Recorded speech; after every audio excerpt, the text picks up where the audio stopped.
Hi, I'm John Fazandia, and thanks for stopping by.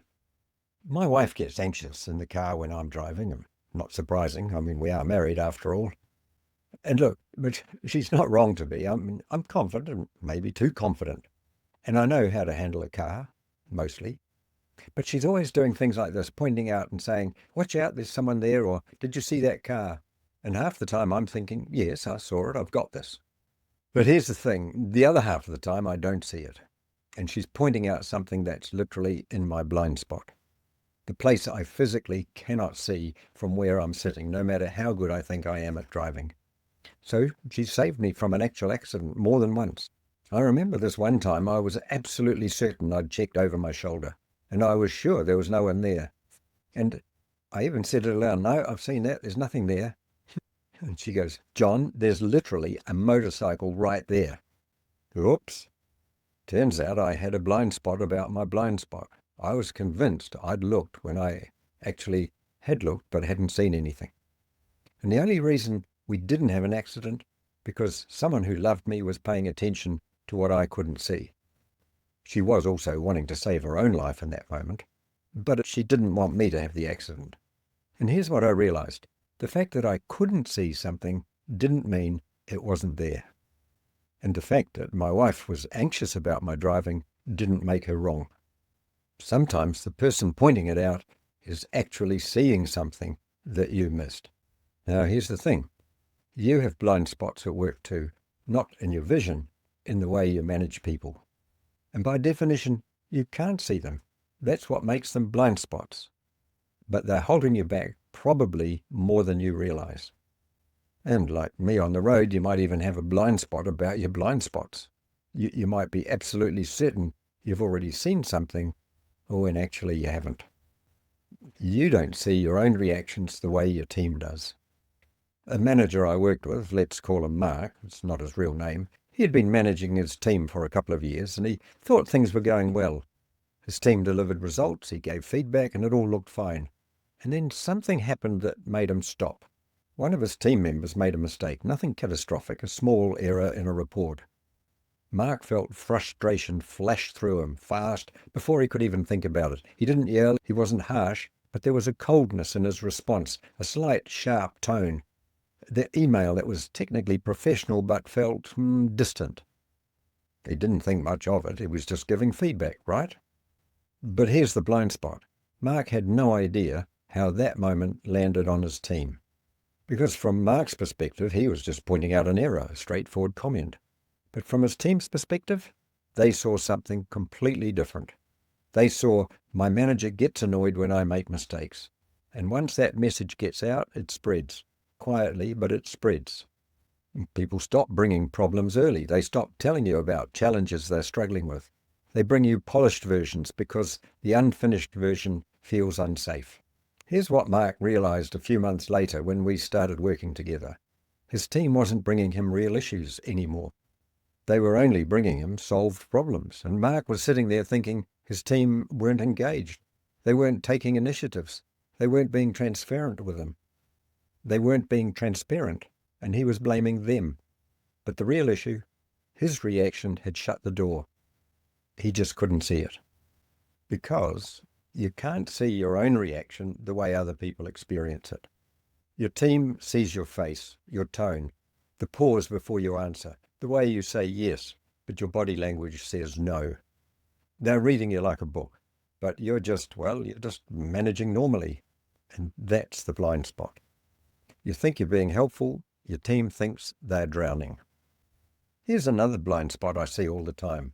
A manager, let's call him Tom, prided himself on being available, always there for his team, jumping in when they'd struggle. He worked late most nights, answered messages on weekends, took calls at all odd hours. And his team did the same. Everyone was exhausted, but Tom couldn't see why. In his mind, he was being supportive. And I asked him, what happens when someone comes to you with a problem? He said, well, I help them. I work through it with them. That's my job, isn't it? Here's the blind spot. Tom couldn't see that his helpfulness was actually creating dependence. His team had stopped trying to solve things for themselves because Tom was always there to solve it for them. And here's what Tom couldn't see. what happened when he wasn't there and couldn't see the resentment building, because the unspoken message was, I don't trust you to figure this out. You need me. Tom was drowning because he had no boundaries, but he experienced it as being committed. His team was drowning because they had no clarity about what actually their job was versus what his job was. But they experienced it as, I'm never quite good enough. I'm never sure what I'm supposed to do without checking with Tom first. And the accidents happen when Tom goes on holiday, when his team has to work without him. Suddenly nothing happens because nobody knows how to decide anything. And Tom blames his team for not being independent. But Tom's blind spot was he created the dependence in the first place. What's crystal clear in your head lands completely different on your team.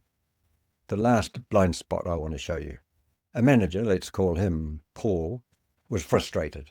His team wasn't following instructions. Work was coming back wrong, half finished, not what he asked for. Now, Paul's story about this was, they're not paying attention to me. They're not engaged. I have to spell everything out to them, and even then they don't get it. So I looked at his actual instructions, and here's what I found. They were vague, open to interpretation, full of assumed context that no one else had. Paul knew what he wanted because he lived this work every single day. It was crystal clear in his mind. But his team, well, they were guessing. They were trying to read his mind. They were filling in blanks that weren't actually explained. And when they guessed wrong, Paul got frustrated. He blamed them for not listening. But here's the blind spot. Paul couldn't see that he was the problem, not because he was a bad communicator, but because what's obvious to the expert is never obvious to the beginner. When something gets done wrong, Paul's first thought is, they weren't paying attention. His team's experience is, I still don't know what he actually wanted. Paul blamed his team for the problem, but he couldn't see his part in creating it. And here's what happens over time. People stop trying. They become passive. They wait for you to fix it instead of taking ownership. And Paul sits there thinking, see, they're not engaged, when actually Paul created the disengagement by not being clear in the first place. What you don't see keeps growing. So here's the thing about blind spots. Unlike a mirror that you can adjust, a blind spot doesn't go away on its own. It gets worse. Mark's subtle reactions, over time they become a pattern. His team became more cautious, less willing to take risks, less honest with him. The cost? Trust eroded, slowly, invisibly. Tom's lack of boundaries, well, it created a culture where people couldn't make decisions without him, where initiative died because it was easier just to ask Tom. And the cost? His team stopped developing. They got stuck, and he got more exhausted. Paul's unclear communication? Well, people stopped asking for clarification because they didn't want to look stupid. They just did their best guess and hoped. And the cost of that? Well, mistakes compounded. Quality went down, and Paul kept blaming his team. But here's the thing that ties all three together. Each of them blamed the other person, the team, or the problem outside themselves. They never looked in the mirror and asked, what am I not seeing about my own part in this? And because they couldn't see it, that's what the blind spot is. You can only learn about your blind spots two ways. One, someone who cares enough points them out. Two, you have an accident, you crash. And only then do you realize that something was there. And most managers wait for the accident because there's nobody who is able to point out the blind spot in a way that you can hear. The first step is noticing what you've been missing. But here's what you can learn from this. Once you see a blind spot, it stops being a blind spot. It becomes a choice. Mark came in thinking his team wasn't engaged, but once he saw that his reactions were the issue, everything changed. He learned to notice that split second, that moment between something bothering him and before his team saw his frustration. He learned to pause, to choose his response instead of just reacting. And his team, well, they started bringing him real problems, started taking risks, started trusting him again. Tom came in exhausted and burned out, but once he saw that his lack of boundaries was creating dependence, everything changed. He learned how to set boundaries that were kind and clear, how to let his team struggle a little so that they could actually grow. And his team, well, they became more capable, more confident, more independent. And Tom, well, he went home at a reasonable hour. And Paul came in frustrated with his team's performance, but once he saw that his vague communication was the problem, everything changed. He learned to communicate in concrete, specific language, to check that what he said actually landed the way that he meant it. And his team, well, they started delivering exactly what he needed, first time. None of them became different people. They just finally saw what they'd been missing. And they had practical tools to do something about it. That's exactly what we do in the Conflict-Free Leadership Program. First, we help you see your blind spots, the patterns that you can't see because you're inside them. We do this with honesty and without judgment. And you do it alongside other managers who are in the exact same position as you, because you're not alone in this. Every single capable manager I work with has these blind spots.